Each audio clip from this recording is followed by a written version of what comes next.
J'avais comme but de les amener à construire leur pensée, à développer un meilleur jugement. Dans ce groupe-là, ce serait quelque chose d'intéressant à expérimenter, étant donné le nombre qu'ils sont. Et moi, je trouve que se poser plus de questions puis être capable d'y répondre, ça fait qu'on est plus mature, notre intelligence est plus développée. Plus je vais développer mon jugement tôt, ma communication avec les autres, bien, plus je vais avoir des armes, tu sais, dans ma vie.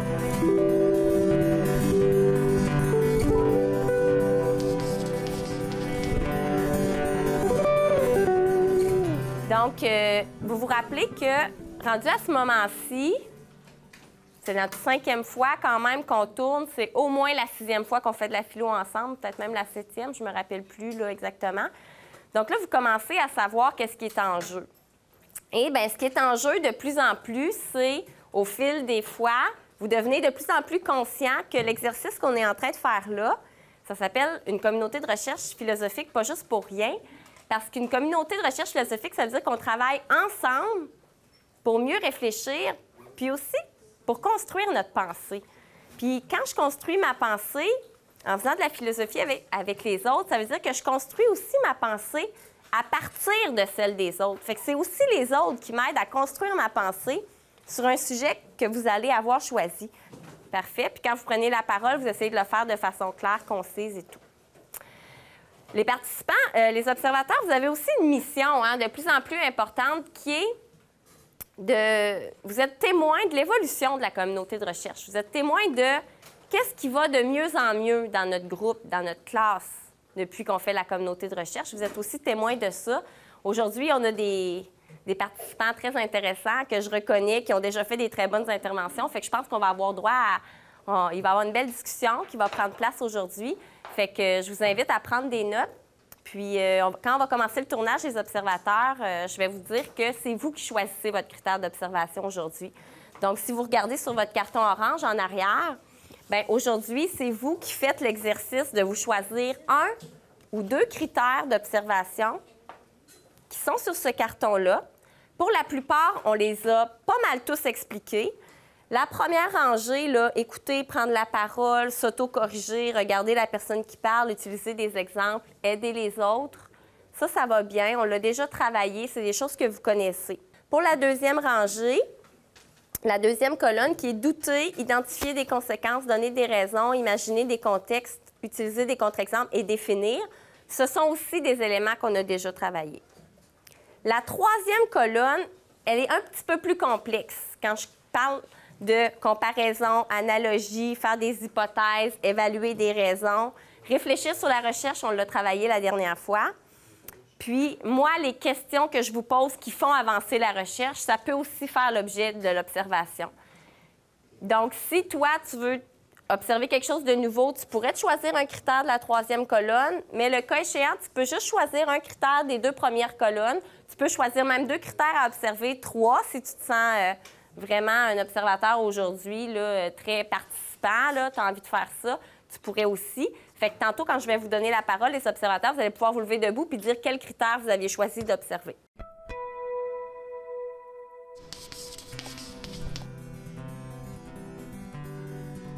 À quoi tu penses que ça sert, Jacob, de faire de la philosophie?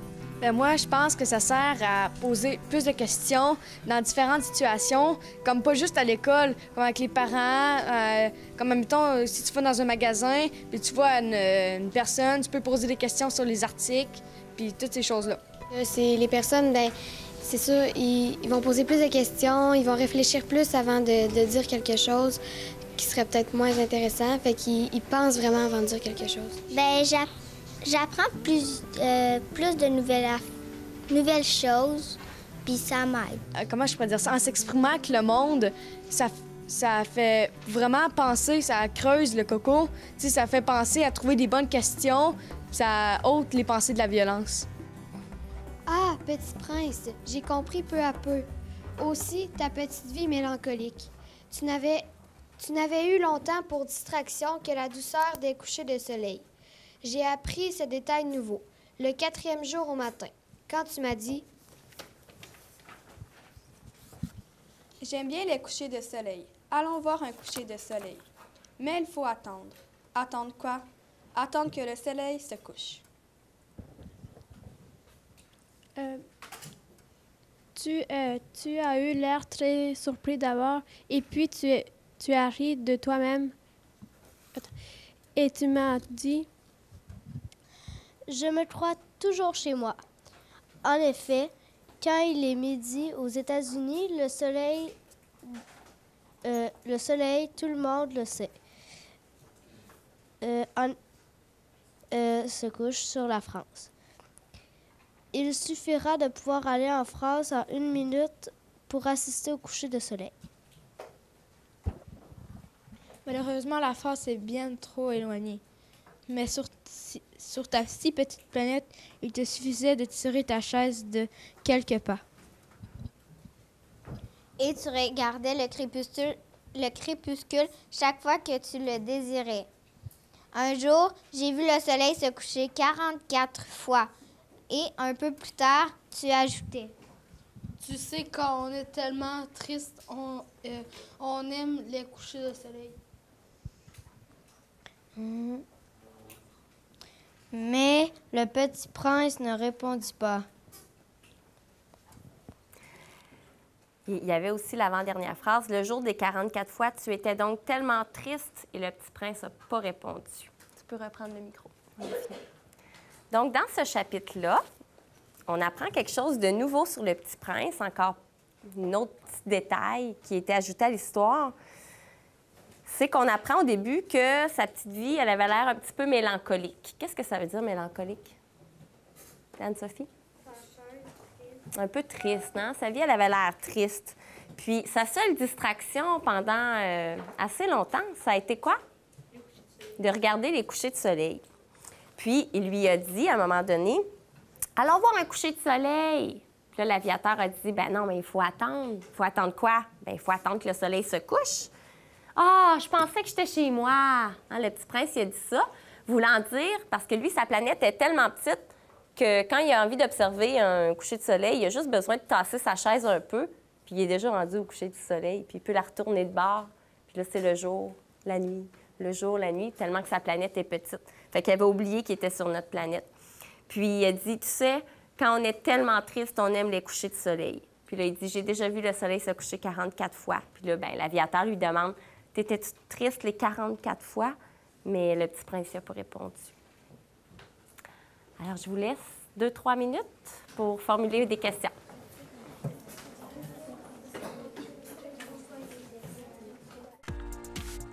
Bonjour, ici Alice Tran. Saviez-vous que des émissions comme Couleurs d'ici et Avocats ont été initiées par des citoyens comme vous? Vous êtes un citoyen impliqué ou êtes membre d'un organisme communautaire? Vous avez un concept d'émission utile pour votre communauté? MaTV met ses ressources à votre disposition. Que ce soit devant ou derrière la caméra, impliquez-vous dans votre télé en soumettant votre projet d'émission. Rendez-vous sur matv.ca et cliquez sur l'onglet Mon espace citoyen, puis Mon projet. Vous y trouverez des informations détaillées sur les contenus et les formats recherchés. Vous devrez produire un document qui décrit votre projet. Il est important de préciser votre rôle. Et si votre concept cadre avec la mission de MaTV, vous pourriez être invité à le présenter au comité de programmation et, qui sait, voir votre projet se réaliser. Déposez votre projet.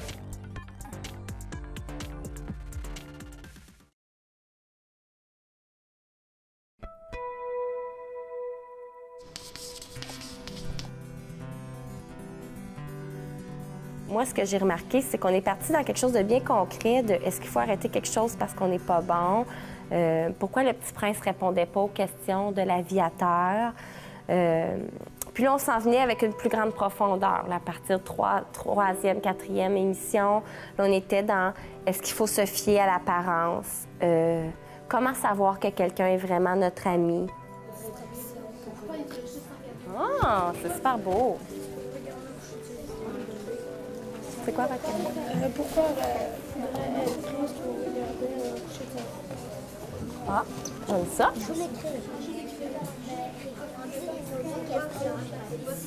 Après ça, peut-on être heureux même si on est seul? Ça a été une belle émission, ça. Puis on a terminé avec quelque chose de magnifique qui était qu'est-ce qui est vraiment important. Influence nos émotions ou... OK. Est-ce que ça marcherait? Peut-on être heureux même si on est seul? Vraiment belle question. Fait que d'écouter des enfants là, de 10-12 ans se demander ce qui est vraiment important dans la vie, là, c'est captivant. Puis même les adultes, tu sais, il y a des adultes à qui je parle de ce projet-là qui font « Ah, j'aurais aimé ça! » Tu sais, pas juste les écouter, j'aurais aimé ça participer. Fait que je pense que la philosophie pour enfants, c'est...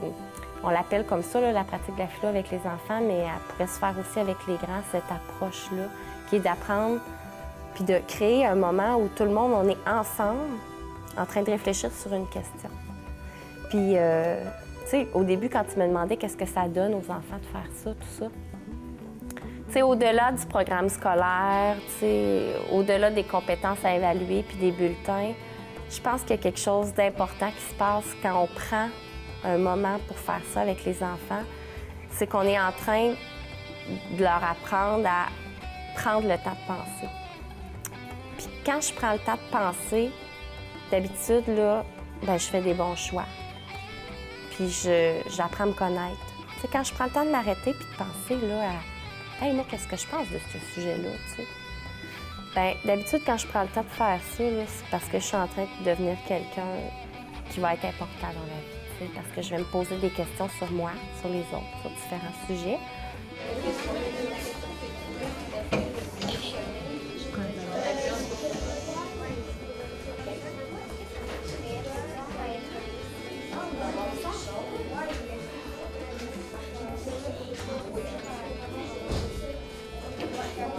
Ou à quel moment il est ressent d'attendre?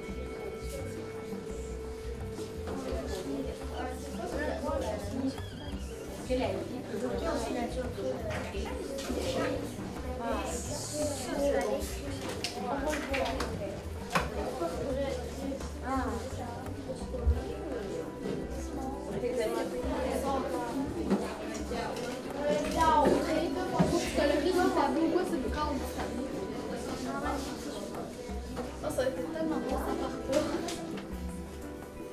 Alors, les observateurs, vous gardez le silence.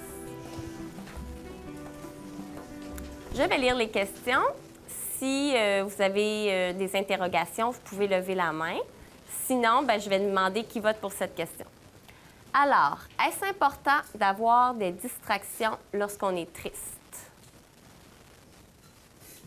Qui vote pour cette question? T'avais-tu une question? Vas-y donc. Andrea, Laetitia. Quel genre de distraction? Vous voulez dire, dans le fond, Andrea et Laetitia, est-ce que c'est important quand on est triste de se changer les idées? OK. C'est correct, Marianne? OK. Qui vote pour cette question? 1, 2, 3, 4, 5 personnes. Est-ce que le coucher de soleil a de l'influence sur nous? Avez-vous des questions sur ça? Influence sur nous, Florence, Rosemary, vous voulez dire sur nous? Comme sur nos émotions. Par exemple, quand on regarde il est triste, il va changer. Ah, c'est vrai, il y a le micro, hein? Ben oui. Il faut que tu sois proactif, Kevin. OK? Mais, exemple, quand l'influence sur nos émotions, là. OK, sur nos émotions. Parfait. Qui vote pour cette question? Est-ce que le coucher de soleil a de l'influence sur nous? 1, 2, 3 personnes? C'est pas vraiment grave. Troisième question.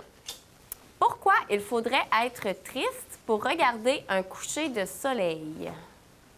Qui vote pour cette question? 1, 2, 3, 4.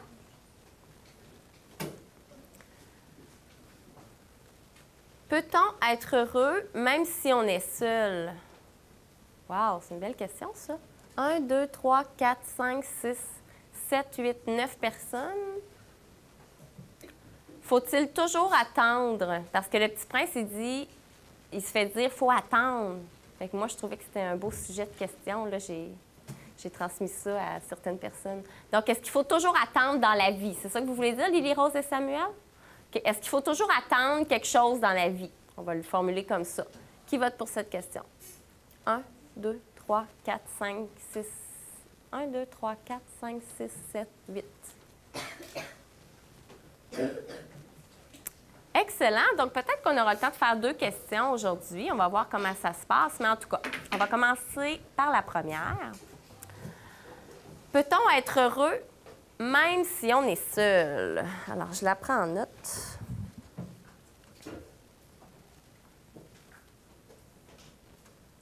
Je trouve que vous êtes rendu vraiment bon pour formuler des questions philosophiques. C'en est une très belle. Qui veut commencer? Jacob. Moi, je dis que oui, vu qu'il y a du monde dans la vie, que quand ils sont en groupe, on dirait que ça les rend malheureux. Ils aiment vraiment... Quand ils sont en solitaire, tout seul, ça les rend heureux, ils aiment ça. C'est leur mode de vie à eux autres. Donc, toi, tu penses que on peut être heureux seul? Oui. Merci. Florence? Ben moi, je pense que oui.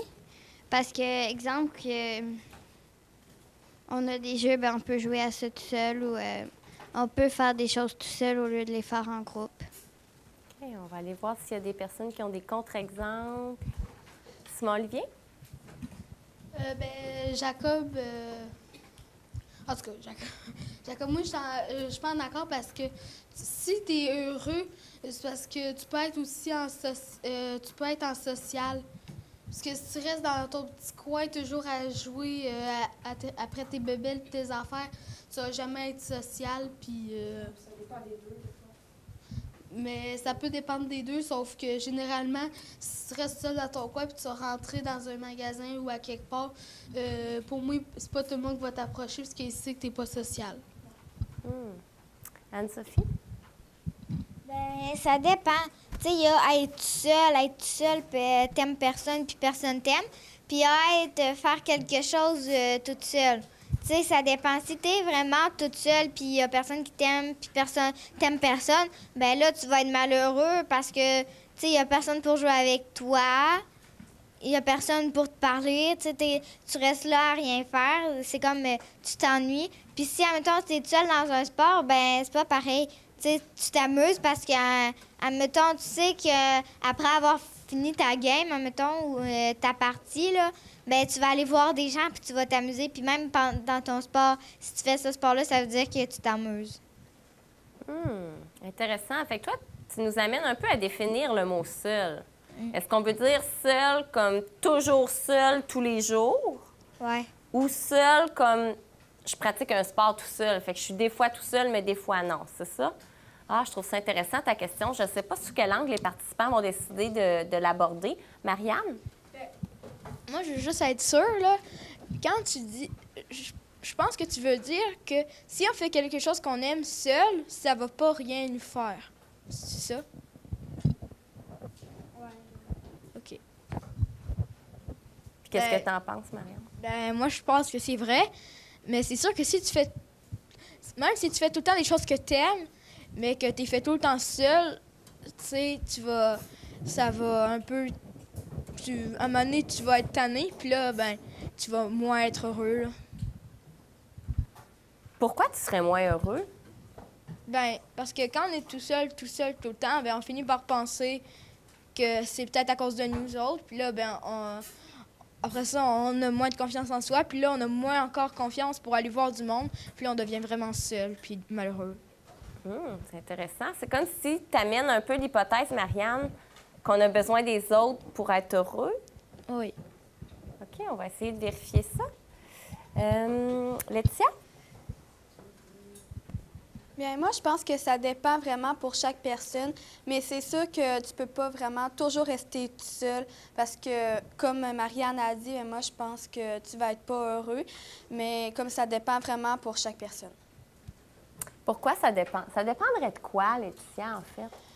Ben, comme pour moi, des fois, j'aime ça rester toute seule, puis je peux, pareil, avoir du plaisir, mais aussi, à un moment donné, je vais avoir besoin d'être avec mes amis pour avoir plus de fun, pas rester toujours toute seule.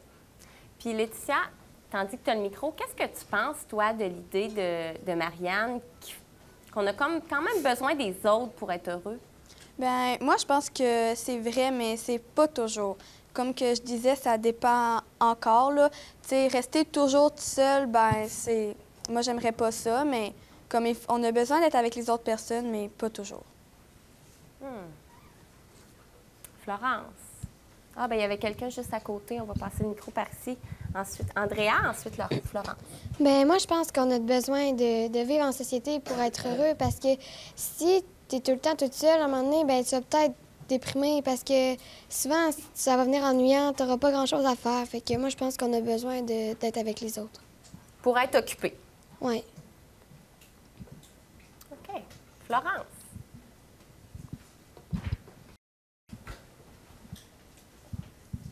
Ben moi, je pense qu'on peut pas jamais être seul. Il y a toujours... Ben c'est sûr qu'on va comme toujours se mettre dans une situation où il faudra être avec quelqu'un. Exemple, que tu te perds, ben il faudra que tu sois avec quelqu'un pour lui demander où on va aller ou... exemple, que tu es dans un restaurant puis qu'il n'y a pas assez de table, ben il y a peut-être une personne qui va s'asseoir à côté de toi puis qui va te parler. Ou... Fait que toi, Florence, tu dis on est quasiment jamais seul, là. Mais peut-être pas qu'on est... Mais on peut pas être toujours seul, je pense. OK. Tu voudrais qu'on vérifie ça? Olivier, tu avais levé la main? Ben, je suis en accord avec Florence qu'on peut pas être toujours tout seul parce qu'il y a nos parents aussi qui sont là avec nous. Puis eux autres sont...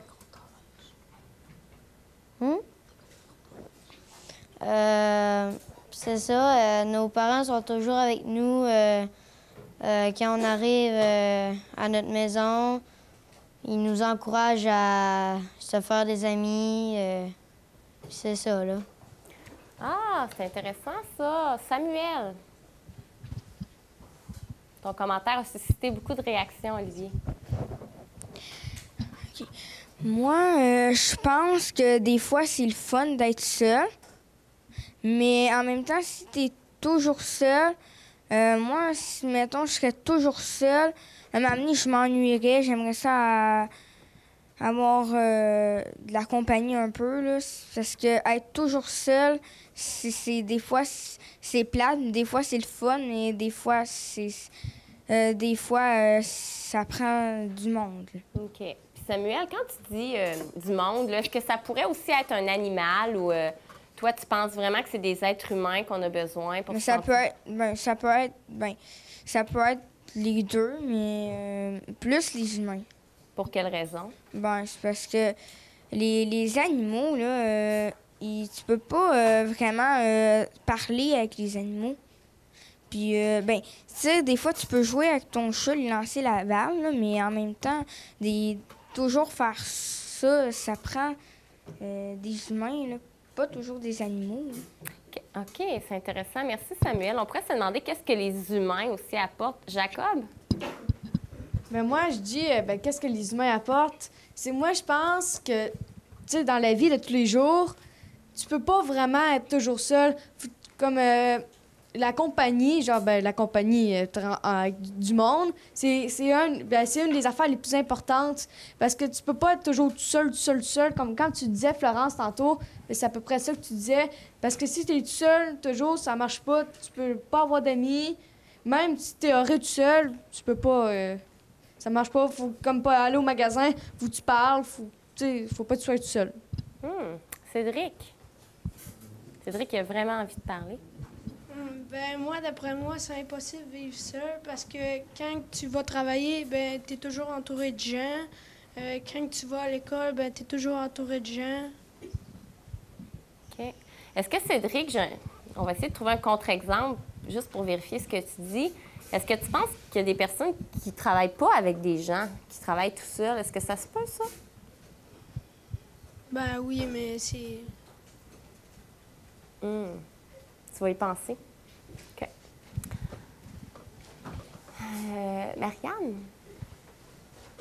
Moi, je voulais revenir sur qu'est-ce qu'Olivier a dit tantôt parce qu'il n'y a pas beaucoup de monde qui ont vraiment, abordé le sujet après lui. Mais toi, tu disais genre qu'un enfant, ça peut pas vraiment être seul. C'est ça? Ben, moi, je trouve que c'est vrai parce qu'un enfant, c'est obligé d'aller à l'école. Fait que c'est sûr que ça va se faire des amis. Parce que même si tout le monde est différent, on se complète. Fait que là, c'est sûr qu'on va trouver des amis. Puis c'est impossible d'être seul quand on est jeune. Très intéressant. Delphine? Ben c'est parce que c'est comme pas vraiment sûr que tu vas te faire des amis si tu vas à l'école, parce que peut-être que tu vas te faire intimider, puis personne va vouloir te parler, puis peut-être aussi tu vas juste être gêné, puis tu vas aller parler à personne. OK. Merci. Laetitia? Bien, moi, je suis très d'accord avec toi, Delphine, que tu te dis qu'on pouvait jamais, qu'on peut pas se faire d'amis. C'est rare parce que c'est rare aussi parce que des fois, tu peux pas nécessairement être ami avec la personne, mais juste au moins lui parler. Fait que tu vas pareil parler avec quelqu'un, mais ça va être pas nécessairement ton ami. Comme ton professeur, c'est pas vraiment ton ami, mais il faut que tu y parles, fait que tu pourras pas être seul. Anne-Sophie? Mais seul, là, est-ce que c'est que tu côtoies pas de gens ou que tu leur parles, mais tu sais, t'es aimes pas puis ils t'aiment pas? C'est une bonne question. Comment vous définiriez ça, vous? Simon-Olivier? Mais juste pour comprendre, tu es en train de dire comme c'est tu peux voir le monde, mais tu leur parles pas, t'es comme dans ta bulle, ou c'est que tu restes dans ton coin, tu parles pas, tu vois personne? Non, c'est plus que genre, c'est plus que si tu sais, tu peux parler à plein de gens, côtoyer plein de gens, mais tu sais, si tu les aimes pas, ça veut peut-être dire que tu es seul. Comme tu peux parler pas à personne, côtoyer personne, mais au fond de toi, tu aimes quelqu'un, puis ça fait que tu pas seul, là. Tu sais, c'est pas aux yeux, là, c'est vraiment en dedans de toi, que c'est toi seul qui peux savoir si tu es seul ou pas, dans le fond. Lily Rose, as-tu compris ce qu'elle vient de dire? Oui, hein? C'est un petit peu compliqué. Est-ce que tu as une question à y poser ou qu'est-ce que tu penses de ça, toi? Ben moi, je pense qu'elle a pas totalement raison, mais pas totalement tort non plus. Parce que, ben oui, en dedans de toi, c'est toi qui décides si tu vas être seul ou pas. Mais en même temps, il y a peut-être du monde qui va venir vers toi, là. Puis tu vas être comme un peu obligé de leur parler pour... OK. Florence? Mais moi, tantôt, quand Marianne elle a dit quand t'es enfant, tu peux pas être seule. Ben, si on va chercher vraiment dans plusieurs situations, ben, si, exemple, t'es dans une grande ville, là, ben, tu peux être un petit enfant, puis, exemple, te perdre, ben là, tu es seul. C'est un très bon contre-exemple, Florence. Fait que dans le fond, même un enfant pourrait être seul. Ouais. S'il se perd tout seul dans une ville, admettons. Ouais. OK, on pourrait le vérifier, le contre-exemple. Olivier? Mais ça se peut pas tellement qu'ils se perdent dans une ville parce que il y a plein de gens qui peuvent... Tu lui demandes est-ce que vous savez où cette rue-là ou quelque chose. Tu peux pas être seul dans une ville parce qu'il y a plein de gens autour de toi qui voudraient te parler et puis tout ça. Fait que tu dis, à partir du moment où je suis dans une ville, je suis entourée de gens, dès que les gens me parlent, je suis plus seule. OK. Tu peux commencer à les connaître, puis... Je pense que Florence, elle veut vraiment répondre à ça. Vas-y, Florence. Ben, peut-être aussi que, exemple, t'es un petit enfant puis que tu venais d'un autre pays, puis là, tu t'allais, exemple, faire un voyage, puis tu te perds, tu essayes de communiquer avec les gens, mais tu peux pas vraiment. Puis aussi, ben, peut-être que t'es tout petit puis que t'as peur des autres, puis que t'es... OK. Cédric? Si, admettons, tu pars en voyage, là, faut que tu sois grand pour partir tout seul en voyage. Sinon, faut que tu partes avec tes parents. Fait que tu es tout de suite entouré avec tes parents. OK. Andrea? Bien, ce que Florence, elle a dit, que si tu te perds puis t'es gêné de demander aux autres, exemple, c'est où faut que j'aille. Mais si les passants qui passent, ils voient que tu as l'air perdu, ils vont sûrement venir vers toi pour te demander si t'es correct, si t'es perdu, s'il faut que tu es à quelque part. Puis là, à ce moment-là, est-ce que toi, tu penses que l'enfant qui vient de se perdre là, dans ton histoire, est-ce que lui il est seul? Bien, moi, je pense pas qu'il serait seul parce que les autres, ils veulent comme l'amener, bien pas l'amener avec lui, mais l'aider. OK. Fait que je pense qu'Anne-Sophie, ce que tu avais soulevé tantôt, être seule, je pense qu'on parle plus d'être seule avec personne autour. Je pense pas qu'on parle d'être seul dans notre cœur, hein, pensez-vous? Mais Jacob, tu veux parler?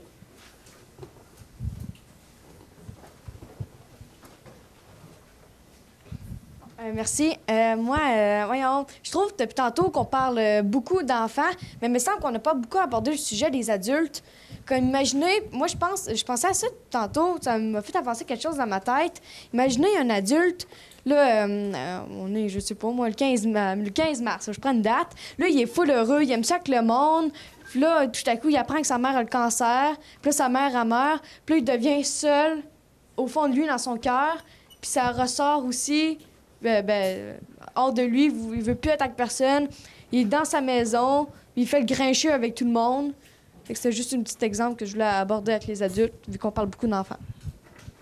Très intéressant. On va voir ce que ça soulève. Marianne? Je me suis Jacob, mais c'est parce que je voulais dire quelque chose, puis après ça, je revenais à toi, là. Mais tantôt, Florence t'a dit, genre, si on se perd dans une ville. Mais moi, je pense que tu vas te sentir... Tu sais, tu dis, on est seul, mais tu sais, vu que tu es dans une ville, tu n'es pas seul. C'est plus que tu te sens seul. Puis ça, c'est différent d'être seul. Puis là, c'est ça. Fait, se sentir seul puis être seul, c'est pas la même chose. Puis tantôt, on disait, genre, il y avait du monde qui disait que c'est nous qui choisissons si on veut être seul ou pas. Mais moi, je trouve que c'est pas vrai. Parce que si personne veut être seul, là, sauf des fois quand on est triste, on veut être seul, mais sinon, on veut pas être seul, là. Puis, excuse-moi, Jacob. Là. Oh, il y a beaucoup de questions sur la table. Se sentir seul, être seul. Il y avait la question des adultes aussi. Simon-Olivier? Mais pour revenir à Jacob, mais c'est parce que si, là, tu parles d'un adulte qui se sent seul ou là, tu parlais d'un enfant? Parce que c'est un peu mélangeant. Un adulte qui perd sa mère? OK. Mais c'est parce que l'adulte, là, soit qu'il va se faire conseiller par sa famille d'aller voir quelqu'un ou quelque chose, ou il va y aller par lui-même, il va pas rester dans son coin, ou dans le pire des cas, il va arrêter de vivre, dans le pire des cas, mais il va pas rester seul dans son coin pour toute sa vie. Moi, j'ai déjà connu quelqu'un, c'est vraiment ça qui est arrivé. Il est resté seul dans son coin toute sa vie? Il n'est pas devenu seul, genre, toujours. Tu sais qu'il sortait, par exemple, l'épicerie, puis il est devenu grincheux, puis... Un peu solitaire. Hein? OK. Cédric? Je comprends pas trop la question à Jacob, parce que si tu dis que sa mère est morte, mais il reste son père, ses grands-parents, sa tante. Mettons qu'il resterait juste sa mère. OK. Ah, OK. Fait que Jacob t'amenait... Ah, c'est bon ta question, Cédric, parce que ça nous amène un peu à préciser le contexte. Donc, quelqu'un qui aurait un réseau social, tu sais, qui vit tout seul avec sa mère puis qui n'a pas vraiment d'autres amis puis qui perd sa mère, pourrait vivre seul, vraiment. Puis là, est-ce qu'il pourrait être heureux? C'était ça notre question du départ. À suivre. Florence? Mais moi, je sais pas, mais je pense qu'un adulte, ça serait assez... Je pense que ça comprendrait que s'il est triste, ben peut-être qu'il faut qu'il ait de l'aide. Hein? Oui, il est assez mature pour savoir quoi faire, puis trouver de l'aide. Toi, tu penses que les adultes vont chercher de l'aide quand ils se sentent seuls ou qu'ils se sentent pas bien? Bien, je sais pas, mais je pense qu'un adulte serait assez mature pour être capable de se dire, ben là, c'est sûr qu'il arrive quelque chose de triste ou quelque chose comme ça, mais il faut quand même qu'il aille voir quelqu'un. Rosemary? Ben moi, je trouve que Florence a raison parce que comme moi, j'ai connu quelqu'un qui était triste, qui a perdu une personne. Puis, tu sais, elle a demandé de l'aide à sa famille. Puis maintenant, elle travaille avec du monde. Fait que, tu sais, c'est normal de demander de l'aide, même si t'es jeune puis t'es un adulte. Donc, toi, Rosemary, t'amènes une précision en disant il n'y a pas juste les adultes qui demandent de l'aide, les enfants aussi peuvent demander de l'aide. Ouais. Fait que notre question adulte-enfant... C'est la même affaire. On pense finalement, tu sais, Jacob il a amené un point qu'on a évalué, mais là, on est en train de dire qu'adulte ou enfant, on peut se sentir seul, les deux, dans le fond. Il n'y aurait pas vraiment une grande différence, puis les deux peuvent aller chercher de l'aide. Olivier? C'était pas pour ça, mais moi, je trouve que Diana n'a pas vraiment parlé depuis la rencontre. Ah, on pourrait lui demander à elle qu'est-ce qu'elle en pense.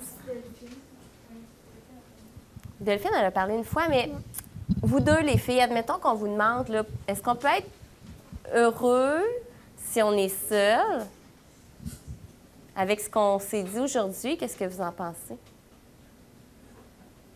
Diana? Mais je pense que non, parce qu'il n'y a pas juste nous dans la vie, mais il y a d'autres mondes. OK. Parle fort, Diana. OK. Puis toi, Delphine, qu'est-ce que tu penses?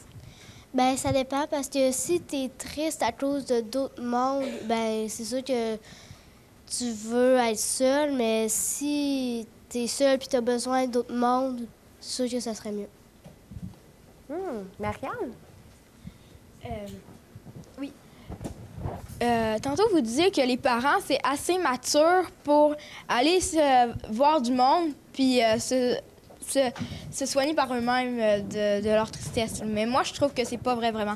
Parce qu'un enfant, c'est plus insouciant qu'un adulte. Un adulte va avoir peur du regard des autres. Puis souvent, un adulte a un plus grand cercle d'amis que les enfants. Puis ça va les gêner. Admettons qu'ils ont perdu, je sais pas, il y a un gars qui a perdu sa mère. C'est un adulte.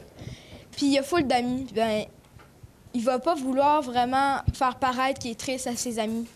Puis, ben, il va pas vraiment s'occuper de... Il va pas vraiment, genre, aller voir quelqu'un pour ça, là. Puis il va devenir de plus en plus triste. Fait que je pense qu'un enfant, c'est mieux pour ça, là.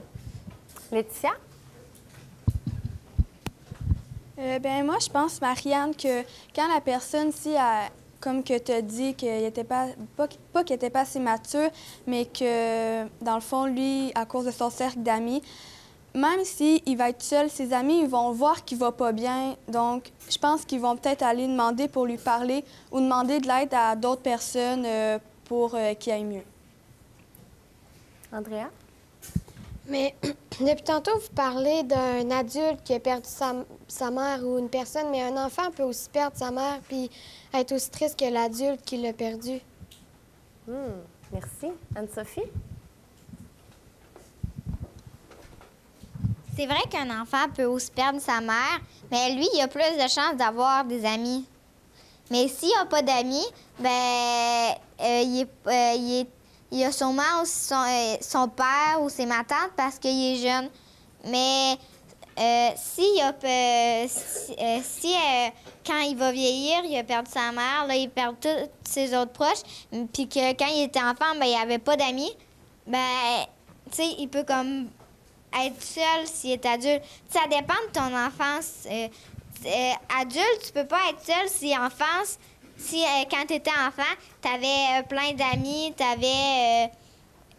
puis que tu as encore tes amis. Tandis que si tu n'avais pas d'amis, ben là, tu vas être seul parce que tu t'en auras pas jamais fait. Puis si tu perds tes parents puis tous tes proches, ben là, tu n'auras pas le choix d'être seul parce que tu n'auras connu personne d'autre à part tes proches. Rosemary, tu avais un petit peu levé la main. T'avais-tu encore une idée? Tu l'as perdu. Simon-Olivier? Pour revenir sur Andrea, exemple qu'on se dit qu'un enfant compte jusqu'à 18 ans. Mais c'est parce qu'il n'y en a pas vraiment de parents, genre naturellement, il n'y en a pas vraiment qui vont mourir. Tandis que quand tu es adulte, tes parents, ils peuvent mourir de vieillesse, ils vont sûrement plus mourir que quand tu es jeune. Parce que quand tu es jeune, ça m'étonnerait qu'ils meurent de vieillesse, ils vont sûrement mourir d'un accident ou des affaires de même. S'ils meurent. Là, vous êtes en train d'évaluer beaucoup, hein, perdre un parent, perdre un être cher, mais Si on revient à notre question, puis qu'on se demande si on peut être heureux seul, bien, qu'est-ce que ça veut dire d'être heureux? Être seul, je pense qu'on en a parlé. Qu'est-ce que ça peut vouloir dire d'être heureux? Peut-être que ça nous aiderait aussi à trouver une réponse à cette question. Olivier? Ben, être heureux, c'est que t'as des bons parents qui t'aiment puis qui prennent soin de toi, avoir des amis, pas être malheureux comme t'as pas d'amis, puis tu restes de même dans la classe, puis personne te parle à la récréation. Moi, je dis que être heureux, t'as plein d'amis. C'est ça. Merci, Olivier. Jacob? Moi, pour dire la définition de heureux, regardez en ce moment, là, je suis très heureux. Je suis avec mes amis, on fait de la philosophie. Tu sais, on est super bien, on a plein de observateurs qui nous regardent. C'est ça, être heureux. Tu sais, peut-être que j'ai pas le sourire dans le visage, mais ça veut pas dire. Peut-être qu'on est heureux dans le cœur. Comme aux récréations, au jeu au ballon chasseur, tout ça, c'est toutes des affaires heureuses. Mais ça n'a pas de l'air, mais des fois, des fois, tu peux avoir une face de... Excusez-moi du langage, une face de beurre. Mais dans ton cœur, t'es heureux. Vu que tu sais, je sais pas moi, t'es heureux dans ton cœur. OK. Anne-Sophie? Ben, je vais prendre un sport comme exemple. Tu sais, comme moi, je fais du patinage artistique. Puis quand, ben, il y a une pratique qui va mal, puis que, ben là, je viens fâcher, je boxe sur les choses que je fais. Monsieur Marc peut communiquer avec moi, s'il vous plaît, Monsieur Marc. Sur les choses que je fais de mal. Mais, tu sais, après que j'ai montré, genre, que je suis frustrée à ma mère qui me regarde dans les estrades, puis mon coach, mais, tu sais, je suis comme, j'ai plus le goût de leur montrer que je suis heureuse. Fait que, tu sais, je vais le cacher en dedans de moi au lieu de leur montrer, tu sais, parce que, tu sais, des fois, t'as pas le goût de montrer que t'es heureuse, fait que tu le gardes en dedans de toi, puis les autres pensent que t'es, genre, fâchée. Fait que, tu sais, c'est comme ils te demandent, puis là, tu dis non, je suis pas fâchée, puis là, ils comprennent plus, là. Oh, c'est compliqué. Peut-être que quelqu'un va pouvoir m'aider à comprendre mieux. Laetitia? Ben, moi, si j'essaie de bien comprendre Anne-Sophie, tu dis que, comme au patin, ben quand t'as pas tes sauts, ben tu vas te sentir mal, puis après ça, si nous autres, on vient te voir pour voir si ça va mieux, tu vas dire que toi, ça va pas? Que ça va, je veux dire? Ben, ouais, genre. OK. Mais peut-être que nécessairement, tu le verras pas. OK. Ben je voulais juste un peu revenir avec Jacob. Est-ce que pour toi, quand tu disais que tu aimais ça, tout ça, si comme un peu te sentir bien, comme t'es bien, fait que dans le sens pour toi, t'es heureux? Exactement. Je suis bien en ce moment. Je suis confortable. OK, merci. Merci pour ta question. Andrea? Moi, je pense qu'être heureux, c'est pas nécessairement faire toutes les activités qui sont les plus tripantes du monde. C'est juste d'être avec ceux qu'on aime puis de faire les choses simples comme on le veut. OK. Donc, toi, ta définition, c'est être avec ceux qu'on aime. Oui. Puis faire des choses simples ou non, mais faire des choses ensemble. Oui. OK. Puis on avait aussi avoir un bon parent, avoir des amis. Marianne? Moi, à un moment donné, j'ai fait un voyage au Mexique, il y a pas longtemps. Puis, on avait un guide touristique pour faire la visite de la ville. Le guide touristique, il nous montrait plein de choses. Puis, à un moment donné, il nous a montré les classes économiques. Puis, lui, il a tout dit les classes économiques. Puis, il s'est situé. Puis, il a dit qu'il était dans les pauvres. Mais après ça, il a dit les pauvres, genre, il a dit que sa classe à lui, c'était les gens les plus heureux. Parce qu'il vivait vraiment dans un quartier pauvre. Il nous a montré son quartier. Mais pourtant, tout le monde avait un gros cheese d'en face quand il sortait dehors. Puis... Mais il était vraiment content. Puis il travaillait fort, mais ça leur dérangeait pas parce qu'ils étaient tout le temps ensemble, en famille. Puis il était heureux, là. Ça paraissait vraiment. OK. Fait que là, les deux dernières interventions qu'on a eues, vous semblez dire qu'être heureux, c'est être avec ceux qu'on aime. Donc, si on veut conclure puis répondre à notre question, on ne pourrait pas être heureux si on est seul. Je pense, avec ce que vous avez dit. À moins que... Simon-Olivier? Ben oui, je suis en accord avec qu'il y a pas mal tout le monde qui disent oui. Puis aussi, mais t'as comme pas le choix d'être heureux, joyeux. Ce que tu vas penser, pas ce que tu vas penser, ce que tu vas avoir là, ça peut aussi affecter les autres. Comme si t'as l'air triste, ça peut affecter les autres. Ou si t'as l'air heureux, ça peut genre rendre les autres joyeux, puis ils vont aimer ça. OK. Jacob? Mais moi, je pensais à ça. Vous, là, la gang, là, quand vous remarquez pas ça, vous, tu sais, quand quelqu'un est heureux, tu sais, on le voit, des fois, on le voit pas, mais vous remarquez pas que des fois, quand ça va pas, on le voit dans le visage du monde. C'est pas comme normal, il y a genre une petite face ou il y a quelque chose comme ça. Je sais pas, comme si vous remarquez ça, ouais, c'est ça, bizarre. On a de l'air, ouais, c'est tombé bizarre. Une affaire comme ça. OK. On est proche de la fin. Olivier, tu veux répondre? Moi, je suis en accord avec Jacob. Quand on voit que quelqu'un est fâché ou que ça va pas, moi, je dirais qu'il faudrait aller le voir puis demander si ça va, est-ce que tu as besoin de quelque chose, est-ce que tu veux de l'aide. Est-ce que tu penses, Olivier, que cette personne-là est pas heureuse? Ben, ça dépend dans quel sens qu'elle est fâchée. Okay. Dans le sens que peut-être qu'elle a perdu un proche de sa famille ou qu'elle a raté quelque chose comme son stage de hockey ou je sais pas. Okay. Ouais, c'est ça, son tournoi. OK. Laetitia? Puis on s'en vient vers notre conclusion.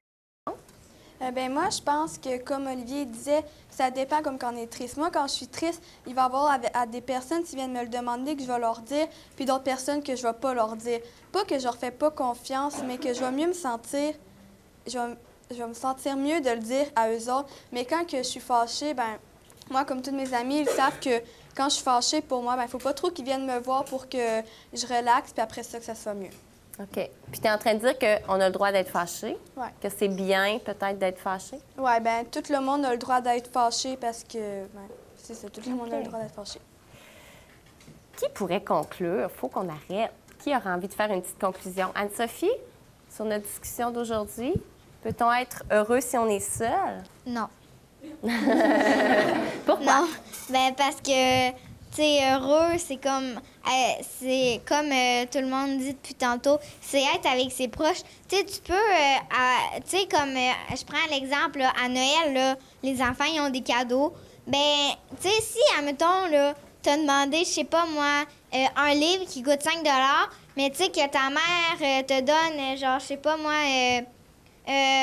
une tablette électronique, mais t'avais vraiment pas envie d'avoir ça. Là, tu vas être... C'est un exemple, là, mais tu sais, tu vas être triste, même si tu vas avoir l'air heureux. Tu sais, heureux, c'est pas nécessairement être full riche, avoir tout, être full bon. C'est être fier de soi, avoir les choses qu'on aime, tu sais, comme un livre pas cher, être entouré de notre mère, de notre père, puis avoir un ami ou encore mieux une sœur qui joue avec nous puis qui est super gentille. C'est une belle conclusion. Bravo! Alors, les observateurs, vous organisez votre idée.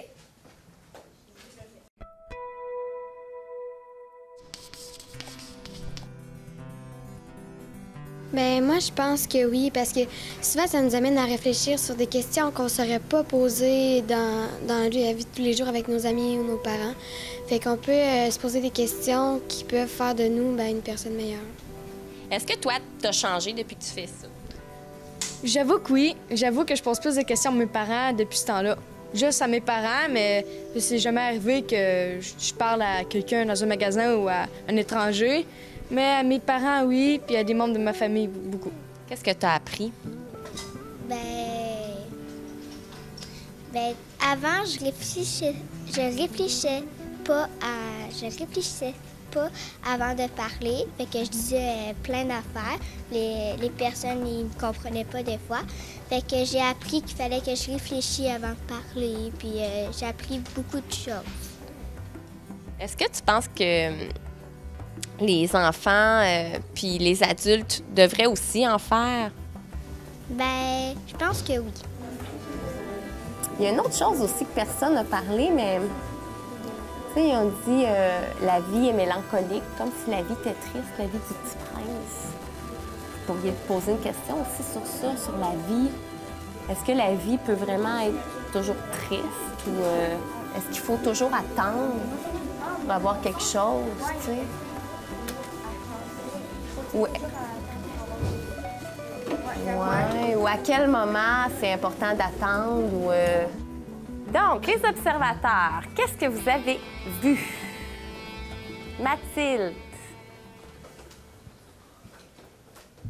Ben moi, j'ai bien aimé que... Qu'est-ce que Marianne, elle a dit? Que même si on est pauvre, on peut être heureux. Puis j'ai trouvé qu'Anne-Sophie, ça l'a fait avancer la recherche quand elle a dit qu'on peut être seul dans notre cœur, mais on peut se sentir seul dans notre cœur, mais on ne sera jamais seul. Merci. Juste à côté de toi, Emmanuel, dites peut-être les critères aussi que vous aviez choisis. Ben moi, j'avais beaucoup regardé, réfléchir sur la recherche puis douter. Mais pour douter, j'en ai vraiment pas beaucoup vu, même que je pense que j'en ai pas remarqué. Aussi, pour réfléchir sur la recherche, il y a Jacob et Andrea qui ont un peu changé de sujet, qui ont voulu avancer un peu la recherche. Sinon, il y a beaucoup eu d'exemples. Il y a du monde un peu qui se répétait parce qu'il y a des explications qui étaient vraiment très bonnes, mais ça revenait pas mal à la même affaire que d'autres personnes disaient. Sinon, il y a eu aussi des choses qui sont des belles explications définies. Et pour améliorer, il y a l'écoute parce qu'il des fois, il y a du monde des fois qui gossait après des affaires, qui regardait pas vraiment tout le monde, puis la posture était pas pour quelques personnes, mais c'est ça. Puis aussi la voix qu'il faudrait peut-être la monter un peu plus. Parfait. Merci beaucoup. Tommy? Ouellette? Ben moi, j'ai trouvé que le volume de voix, il était correct. Il y avait 3 personnes qui parlaient un peu moins fort, mais ça s'est très bien amélioré. Après ça, presque tout le monde a donné des bons exemples. Olivier a avancé la recherche, mais j'ai oublié de le prendre en note. Puis aussi, il a aidé Diana pour lui donner le droit de parole. Aussi, justement, il y a pas beaucoup il y a 1 ou 2 personnes qui n'ont pas vraiment parlé beaucoup pendant la rencontre. Puis Simon, il a posé une question, je sais pas trop, à Jacob. C'est ça. Jacob, c'est ça. Puis tu as trouvé que c'était bien de faire ça? Oui, c'est bien. Excellent. Philippe? Ben moi, j'ai trouvé que Cédric a participé mieux que la dernière fois, puis que la voix, elle serait à travailler. Merci beaucoup, Philippe. Louis? Moi, j'ai pris l'exemple de Jacob sur le bonheur, à être heureux. C'était assez dynamique. C'est vrai qu'il a utilisé un ton assez dynamique. Il nous a fait sourire, en tout cas. Ouais. Merci beaucoup, Louis. C'est un bon commentaire. Adam? Ben moi, j'ai trouvé que Jacob il a fait un bon exemple avec, comme quand il a parlé de la madame, là, d'une personne qui a une mère qui est malade, qui a le cancer puis qui meurt. J'ai trouvé que ça a fait un peu avancer la recherche. Oui, ça a contextualisé. C'est intéressant. Merci, Adam. Justin?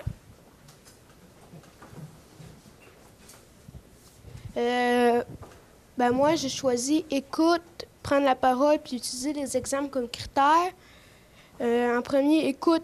J'ai trouvé que l'écoute était très bonne. Il écoutait pas mal tout le monde, puis ouais. Vraiment, aujourd'hui, là, c'était vraiment beau, ça, oui. Il y a des personnes qui prennent pas souvent la parole. Ça s'améliore, mais il en reste pareil. T'as raison. OK. Il y a beaucoup de gens qui donnent des exemples pour faire avancer la recherche, comme Jacob. Il y a Florence aussi avec son exemple. D'un enfant qui se perd. Oui, c'est ça, l'enfant qui se perd. C'était bon, ça. Vous avez amené des bons exemples. C'était intéressant. C'est ça. Merci beaucoup, Justin. Maya Rose? Il y a l'exemple d'Andrea avec les enfants qu'ils peuvent être aussi tristes que les adultes pour... Après... Il y a il y a plusieurs personnes que quand ils parlent, ils parlent comme à tout le monde, à place de tout le temps regarder juste une personne en particulier. Il y a Marianne qui a donné un exemple qu'on a besoin absolument des autres pour. Oui, Marianne, tu as bien fait avancer aussi la discussion aujourd'hui. Puis il y a Anne-Sophie qui a douté, mais j'ai oublié. Ah, tu n'as pas écrit sur quoi qu'elle a douté. D'accord. Merci, Maya-Rose. Émilie? Moi, ce que j'ai trouvé, que j'ai aimé dans la recherche aujourd'hui, c'est que Jacob, il s'exprimait bien. Puis c'est ça, là. De façon claire. Ouais. Merci beaucoup, Émilie. C'est vrai qu'il est agréable à écouter. René-Pierre? T'as une belle feuille de notes, René-Pierre. Wow. J'ai remarqué, mais j'ai noté, mais que Samuel, pendant la recherche, il a pas parlé. Oui, il a parlé. Oui? Oui. Peut-être que tu étais en train d'écrire. Mais c'était intéressant, qu'est-ce qu'il avait dit. OK. Merci beaucoup, René-Pierre. Fanny? Moi, j'ai trouvé que l'exemple d'Andrea, comme qu'est-ce qui est important, c'est d'être avec ceux qu'on aime, puis de faire des choses simples. On n'est pas obligé de faire des activités tripantes pour avoir du fun. J'ai trouvé ça bien. Puis aussi, j'ai trouvé aussi un petit peu dans le milieu qu'il y avait des personnes qui s'éloignaient un peu de la recherche, là, mais sinon, en général, c'était bien. OK. Merci beaucoup, tout le monde. Vous avez vraiment bien travaillé. Moi, j'ai trouvé aujourd'hui que les interventions étaient beaucoup plus en lien les unes avec les autres que d'habitude. Ça, je trouve ça vraiment bien. Vous vous êtes améliorés pour ça. Donc, merci. On se revoit une prochaine fois.